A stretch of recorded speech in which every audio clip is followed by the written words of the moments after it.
got Karen. Oh, okay, we're being recorded. And we've also got Karen from Skills for Care with her usual update. So if I could just ask, while Matthew and Karen are talking, please put your microphones on mute so that everyone can hear what they're saying. If you want to use the chat for questions, please think of some questions, because I think these are some interesting topic we're about to hear from Matthew on. So it'd be really good if you've got some thoughts in the chat box to ask him when we get to the end of his presentation. So happy to pass over to you, Matthew. Thanks, Joanna. Good afternoon, everybody. Hope you're all well. I'll just share my screen and hopefully somebody can give me the thumbs up if we're all there in 2 seconds. Okay. That's fine. Excellent. Thanks, Christian. Right. Well, this wonderful phrase of no jab, no job has suddenly emerged and out of COVID-19, one of the many things. There's a bit of a history lesson, actually, which we'll look at in due course. But it's not the first time that as a nation state that we've gone out to the country and looked at passing legislation to try and look at enforcing vaccination. The last time was in the middle of the 1800s, and it was in relation to vaccinating your children against smallpox, where if you failed to do so, there was a fine of £1 for the parents of the child. So we haven't had to do it since the 1800s, but there is something which is sort of there on the statute books if the government wanted some form of precedent. I'm going to look at two things today. One, the sort of law as it currently stands, and we look at what we call the statutory law, i.e. legislation, regulation, and the common law, sort of the law which has come about through case law, through this wonderful process of precedent through cases throughout the courts. I always describe to non-lawyers, when you're talking about statutory and common law, the way of looking at it is two trains running down parallel tracks. Okay, you've got your statutory train running down one track, and you've got your common law train running down the other track. And at points, they might come together, and hopefully they don't crash, but they go along in blissful harmony. But at other times, they will come together and clash. And what tends to happen is that the statute will override the common law. Although on occasions, if the Supreme Court, which is our highest level of court in the land, turn around and say this is illegal, and it has happened recently in recent years in employment law, the position is illegal, that Parliament then have to go through a process and the government have to go through a process of passing legislation. So I say that because actually we could find ourselves in a position if the common law overtakes statute, i.e. we've got a possibility on the horizon of the Health and Social Care Act being amended. But if there's a lag on that and the courts turn around and we've got a case which is fast-tracked through to the Supreme Court where they turn around and say, no, there is a compulsory need to vaccinate workers, then that's something which could certainly happen. I'm not suggesting it will. Hopefully the government will sort things out before then, but it's a possibility. So let's just look at sort of some of the issues which arise currently. And I know with regards to your sector, it's within the care sector. I'm taking a sort of holistic overview, but we'll look at specific issues within the care sector as we move along, and especially in relation to the proposed legislation, because the proposed legislation it doesn't actually look at any other sector other than older people care homes, those with care homes where the residents above the age of 65. So where do we stand at the moment? If the legislation is not passed, where would we stand? Well, there is a requirement for employers to reduce risks within the workplace. That's obviously under the Health and Safety at Work Act 74. But straight away we talk about the parallel train tracks. There's also a common law duty of safety in the workplace, that duty of care. For those of you who aren't aware, that the duty of care came about from a case during the 1920s, which involved a snail and a bottle of beer. So look at where the law of negligence has come on, from somebody suffering nervous shock, having consumed a bottle of beer, ginger beer, might I add, which had the remnants of a sail in. I say that because that's how fast or how interesting the law can change. And I raise that because we can look at that a bit later on in terms of looking at no jab, no job, and where the legislation might come in, or indeed where the common law might put restrictions in place. So we've got in existence are what we call generally the sort of health and safety at work provisions, whereby an employer is required to reduce workplace risks. And you might say, well, wait a minute, that's just doesn't affect our residents, it's just our fellow employees. So in those circumstances, it is certainly possible that if employees were to turn around and say, well, we're at risk because those policies aren't in place, and it's been highlighted that care homes, as we'll see a bit later on, it's been highlighted in the Siren report that care homes are unfortunately at greater risk than other environments, that there may be this requirement to put in place and ensure that your workers are vaccinated in order to reduce the possible risks which are there. So there is a possibility then that an employer can require employees to have the vaccine. We also have, under the Employment Rights Act, a provision which looks at if an employee fears for their life or well-being, and they refuse to come into work because they think that there is an immediate threat to their health and well-being, and that may be because of the fact that people aren't being vaccinated within the workplace, that they could resign and bring a claim in the employment tribunal. So we're looking at a position whereby we've got to assess those risks as well and look at whether or not it would be justifiable for an employee, if they were to bring such a claim, to be successful. But does that justify actually then putting in place a no jab policy, whether that's for existing employees or indeed new employees about to come onto the books? So we've talked about the sort of the policy, and there's been various discussions taking place around whether or not you can put in place such a policy.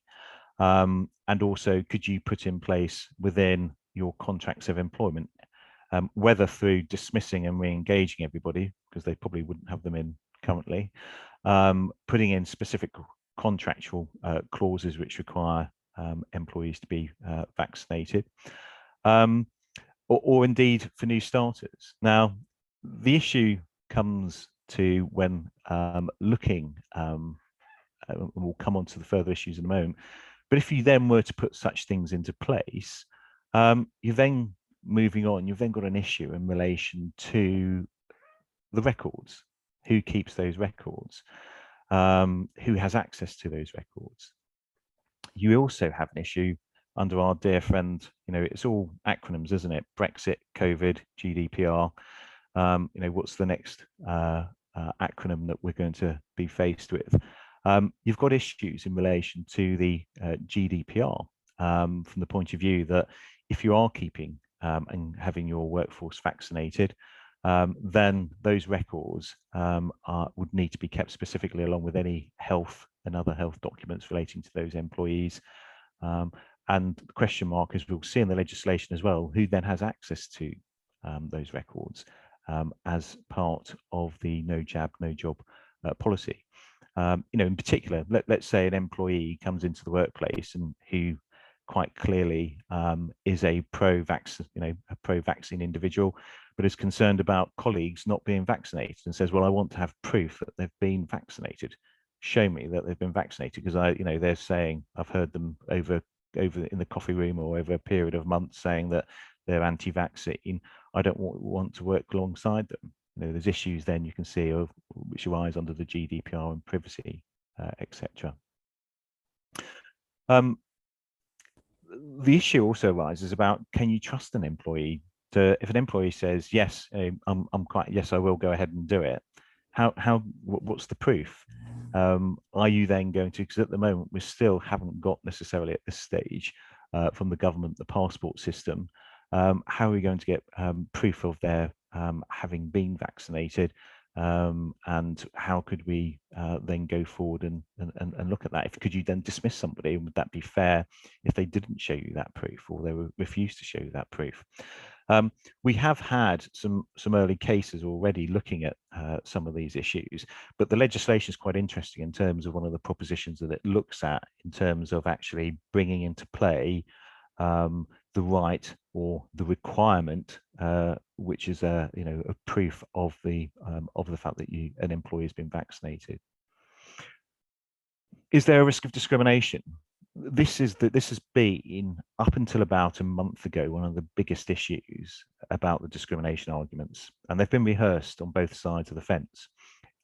Individuals who might come forward and say, actually, I haven't been vaccinated because of the rollout, I was in the younger age groups. I know that's not necessarily the position now, hopefully, in social care, because of the fact that they've been made a priority group. But at the beginning, when this was being discussed, there was an issue about age and the age groups.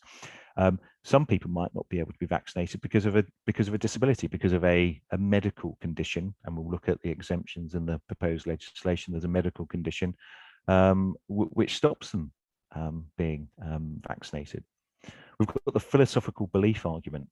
There will be those who might turn around and say, and you might recall some of the cases which were in previous years about environmentalists or vegans. I mean, I think we had the vegan case about 2 years ago, which was a potentially philosophical belief. Could somebody have a philosophical belief that they were anti-vaccine, and as a result of that, if you then force them or said that unless you're employed and that you are unless you're vaccinated, you can't be employed, in those circumstances, could they bring a claim of discrimination under the Equality Act? Just stopping there briefly, there is actually some assistance which in the past month we have had from the Equality and Human Rights Commission. And they've thought long and hard, and they've produced a paper on this. And the bottom line is, and we'll see in a few moments, that they have come out and said, subject to safeguards, we actually now would support a no jab, no job policy. But it's the devil's in the detail in terms of that support. But there are still issues in relation to religions, or indeed if somebody might be pregnant and nervous about getting the jab, because there's still issues that are being circulated from that point of view, or reasons due to breastfeeding, etc., that they don't want to get the jab, which could still give rise to possible discrimination issues. But whether the government will tackle that in any legislation, we'll wait to be. We have to wait to see. But certainly, we'll look at that in a few moments.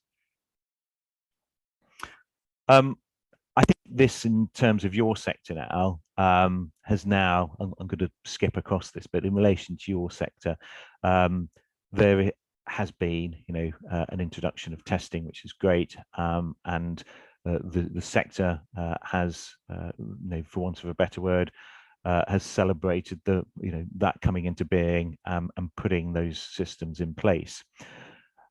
I put it up here also because what you need to also understand is that the number of visitors that care homes have to them during any period of time, and I'm not just talking about visitors who might be visiting clients.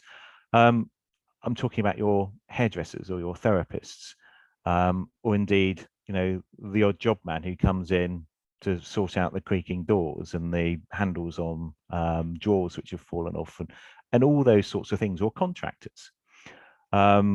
And looking at sort of putting in place mandatory testing in respect of those individuals and those employees.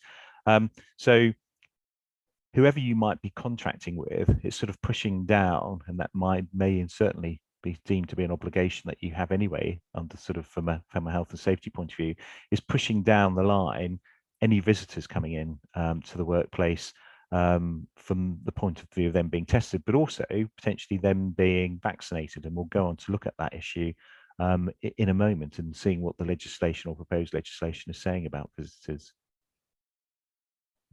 So here we are. I've put the link in there if anybody is interested in looking, and if anybody hasn't participated in consultation for the proposed amendments to the Health and Social Care Act. The consultation was extended by a further week, but finally closed on the 25th of May. And we are currently awaiting the outcomes from that. But it's a really useful document just to have if you haven't done so already. And the key is actually it's making vaccination a condition of deployment in older adult care homes. So, as you're aware, older adult care homes being those over 65, where this residents who are over, or clients who are over 65.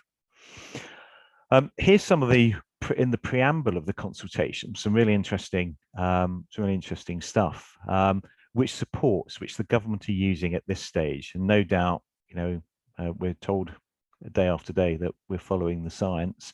That the science, there may be further evidence to support vaccination, compulsory vaccination program.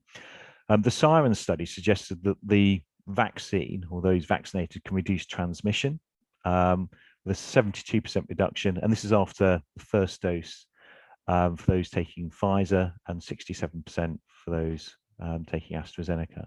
Those are the only statistics which have been provided at the moment within the consultation. The SAGE report, there's a SAGE report within the consultation, recognises that the greater risks of outbreak are within closed settings, and care homes have been deemed to be a closed setting where there is a greater risk of outbreak than possibly any other setting within the workplace, and indeed within any position at all.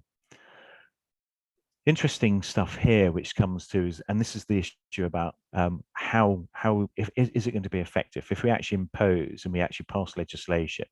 How is it going to be effective? Well, the social care working group within SAGE has suggested that there needs to be an uptake rate of the first dose of at least 80% in staff and 90% in residents, and that's in each care home, to provide the minimum level of protection.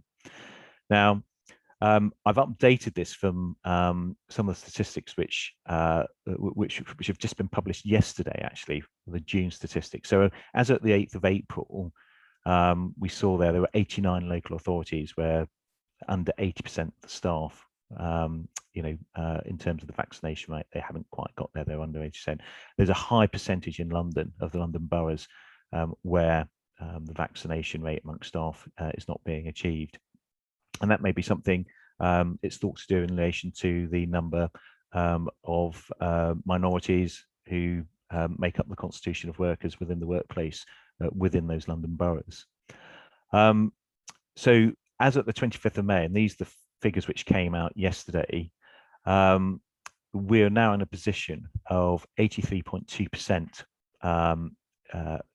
who have taken up of staff the first dose, and 65.7% the second dose. So we're getting in the right levels, but the 80% in staff, and that's across that's across the UK, we're still not there, but it is, as I said, moving in the right direction to justify a compulsory vaccination program. So if you have a look at the consultation and the proposed legislation, I'm afraid to say that you, as registered managers, are going to be in the hot seat. So you're going to be responsible in terms of ensuring that workers have been vaccinated, or indeed that if you're employing workers, and it's using this wider term. I'm very careful about using the term workers because it's not saying employees. They are actually using the term workers. So that could be somebody who actually is coming from an agency, or indeed may be providing their services on a self-employed basis, that they are deemed workers, as opposed to your straight employees who simply are employed by the care home or the organisation who runs or owns the care home. Part and parcel of one of the suggestions about how a registered manager is going to be able to look at policing this whole process is that the government have suggested an app. Well, goodness me, how original, but will it work? And I think, there's a certain amount of interpretation as to whether or not reliance upon another app is going to get us anywhere. So unless unless that is a crucial element of taking forward and they've got the technology sorted out, then I think as registered managers, you're going to have a difficult time. And also, what about those individuals who haven't got a phone, a smartphone, which might have an app on? You might sort of throw your hands up in dismay that it's impossible. Surely people have got smartphones, but all the time I see employers, especially with employees who may not have a smartphone or the capability of a device which might have an app on. The other thing which is the legislation is considering is what powers will registered managers have, and I think that being the case, i.e., the powers to dismiss, the powers to report, arguably, i.e., is there going to be a register to then turn around and say, well, we've dismissed this individual for the fact that they didn't have a vaccine, and that being available to other care homes so that they might be made aware of that being the case.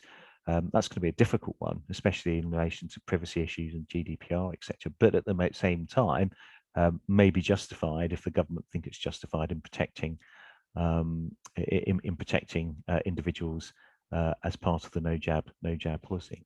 What about if you as registered managers get it wrong under the legislation, i.e., somebody provides you, with a smartphone belonging to their mate, and says, "Oh, look, I've got the vaccine," puts it away. No, I see Christian's smile there.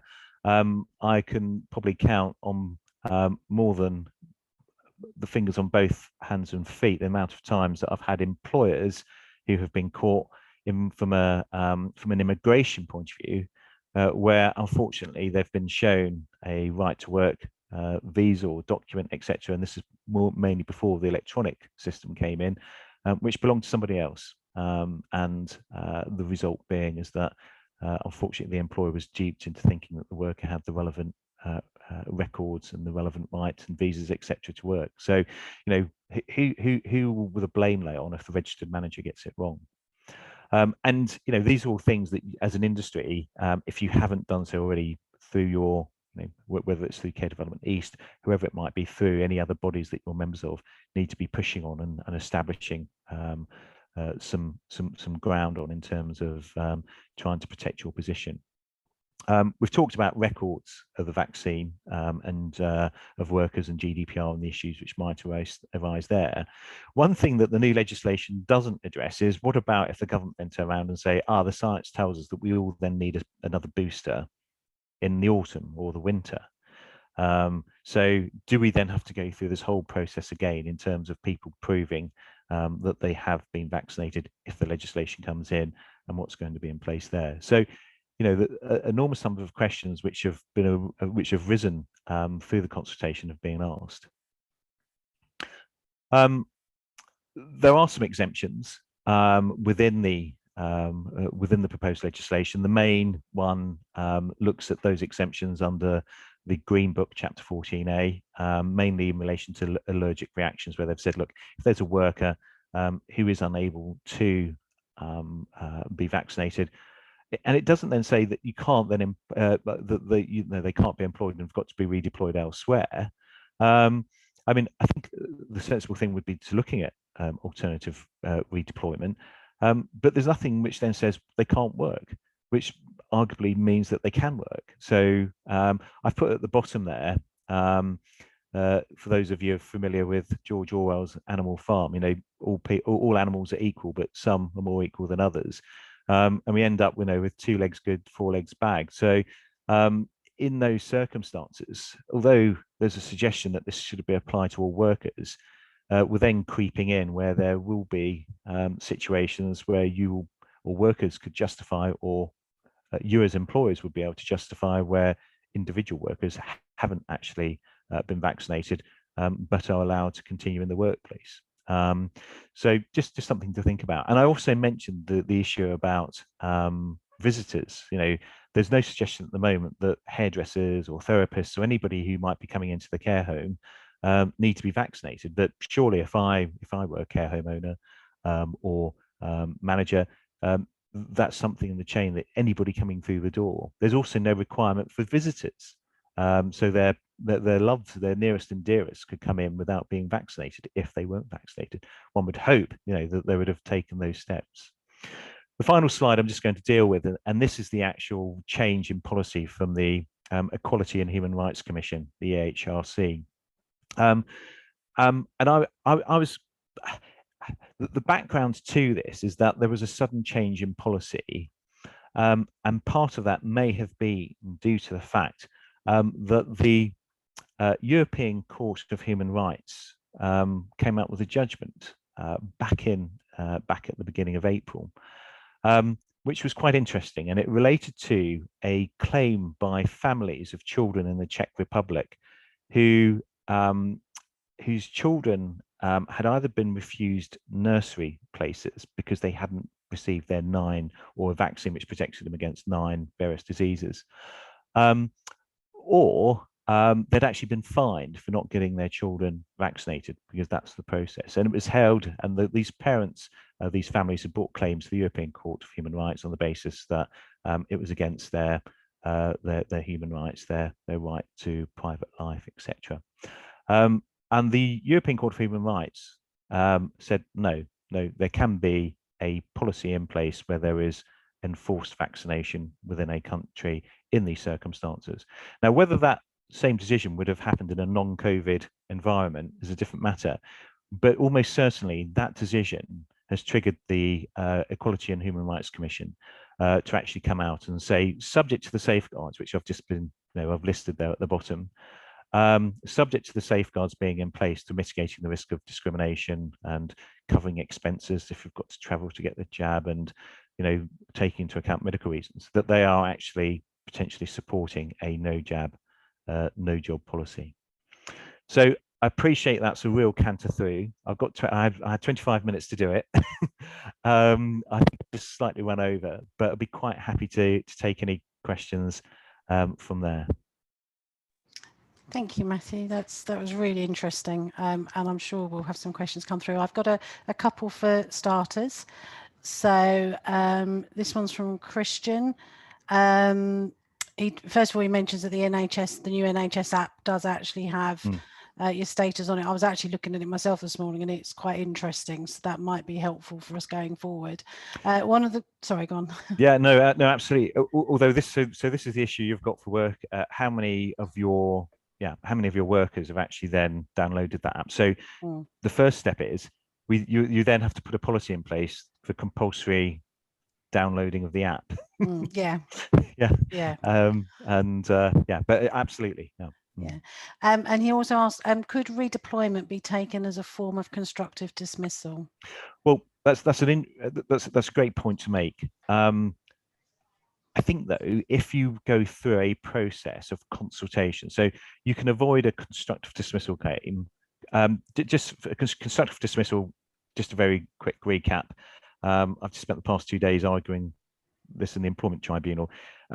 Constructive dismissal is where an employee can treat their contract as having been terminated. They can rip it up because the implied term and trust and confidence has gone. It's been completely eroded, or the employer does something so drastic that they can treat it as being eroded and terminated. And the classic example is your contract of employment says you're entitled to be paid £150 a day, if that's the case, and your employer doesn't pay you. And continues to doesn't pay you. That's a classic example. But where you then look at redeployment, provided the employer in the current climate, and I'll explain to you the caveat at the moment. In the current climate, provided the employer went through a process of consultation and said to the individual, we need to redeploy you because you're not vaccinated, and these are the jobs we're looking at.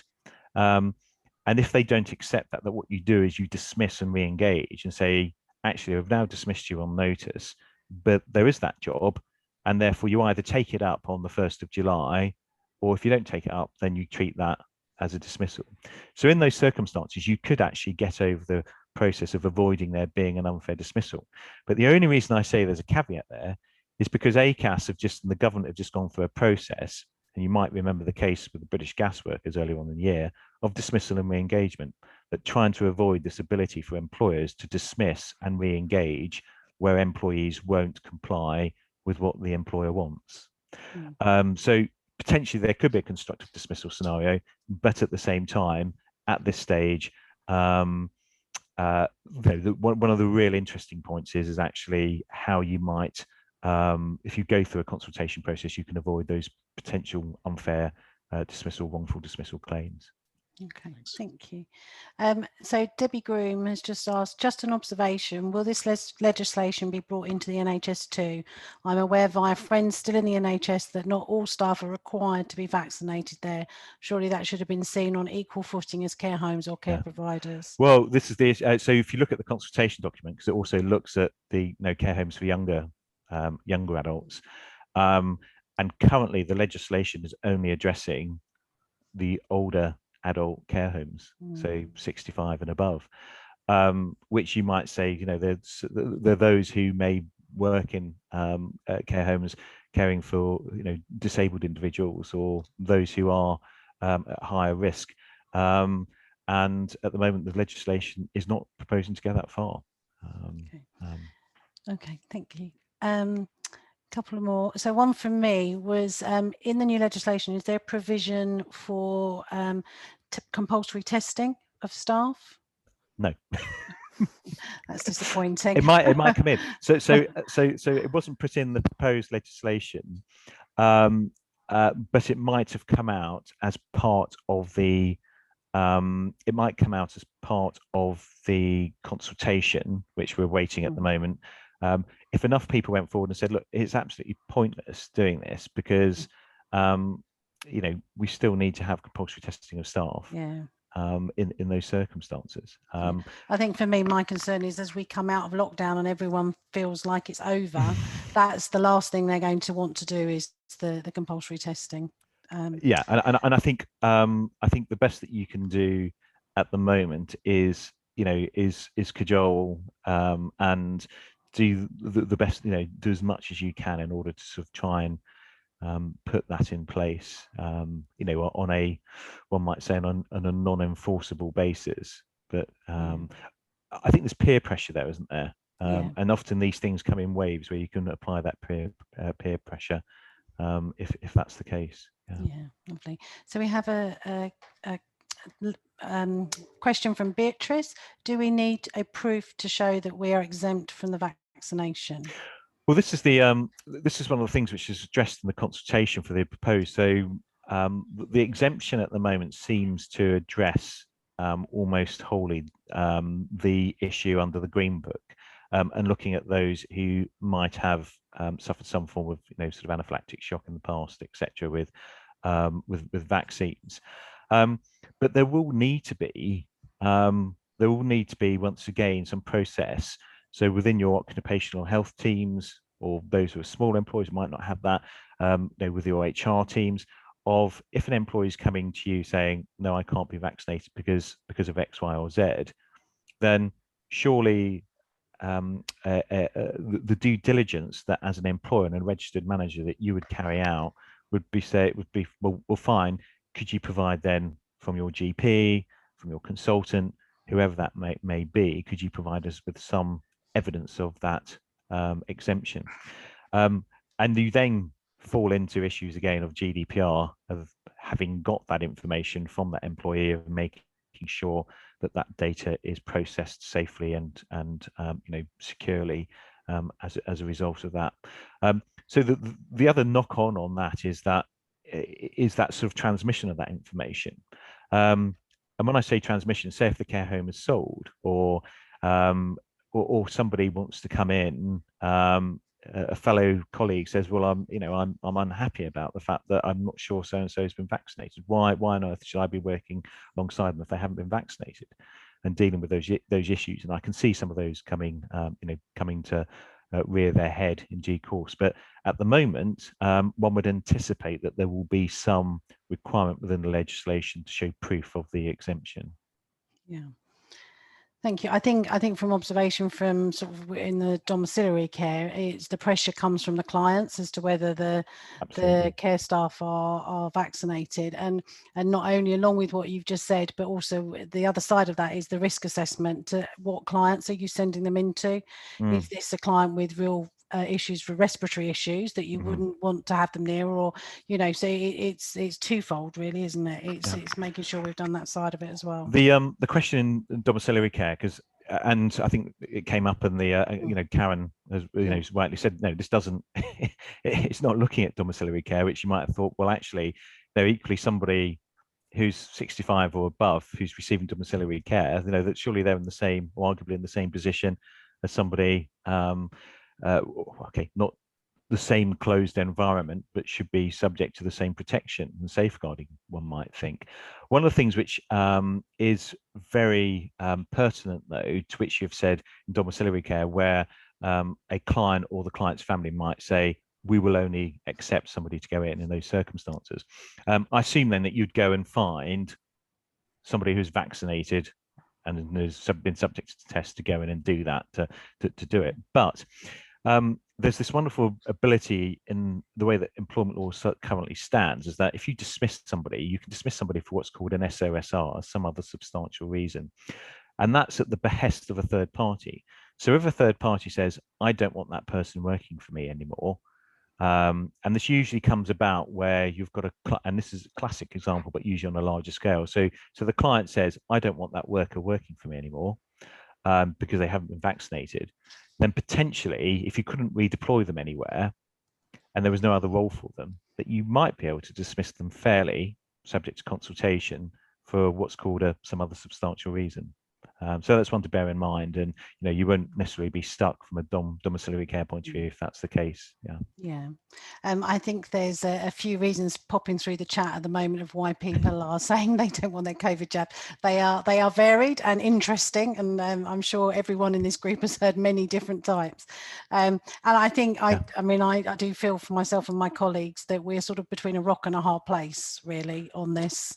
Yeah, I think absolutely. I think you're absolutely right. I mean, the issues about but the government, the long-term effect, but the government are at this stage of putting potential legislation in place, see a benefit of doing so if that's the case. But one might say has all the steps and the conduct of the government over the past 12 months put them in a position that they can actually justify what they're doing at the moment. So hopefully, the consultation has been put out there, and I know it's closed, but actually there still might be ways of sort of pushing back, especially through MPs who might then, if the matter is debated on the floor of Parliament, to raise some of these issues.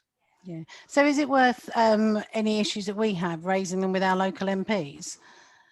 No, I think actually it's it's another form of sending that message to the government, really, as alongside the consultation. Especially if there's a thought that it should be actually rolled out to a wider category and not simply focusing on old care homes. Lovely. Thank you, Matthew. I don't know if there's any more questions in the chat. Questions there? I don't think there is. So if nobody's got anyone else, thank you. Nothing at the moment. Yeah, thank you so much. That was really, really interesting. And look, it's one of those, if I'm quite happy for Christian, I know you've recorded it, if you want to circulate the slides, and if anyone's got any questions, feel free to drop me an email, etc. I'd be happy to sort of help out as much as we can. And what I will do, Christian, as soon as I get, and Joanne, as soon as we get the sort of the outcome of the consultation, I could drop an email in with a sort of a précis on it for you to circulate, just to see where things are going, or the direction in which they're going in. That'd be great. Yeah, I think that'd be really helpful. Thank you. And there's some thank yous coming through in the chat for you, Matthew. Well, thank you, and good luck, everybody. Well done. Thank you. Keep up the good work. Thanks very much. So if I can see, I've lost her now. Where's Karen? Karen's there somewhere. She's going to put her. Hello, Karen. How are you? Good, thank you. That's Good, just good. mind-blowing, all of that, isn't it? It is, yeah. And looking forward to your update. Yeah, it's a little bit lighter than than looking at the no job, no jab. So I think Christian will be able to share a couple of slides.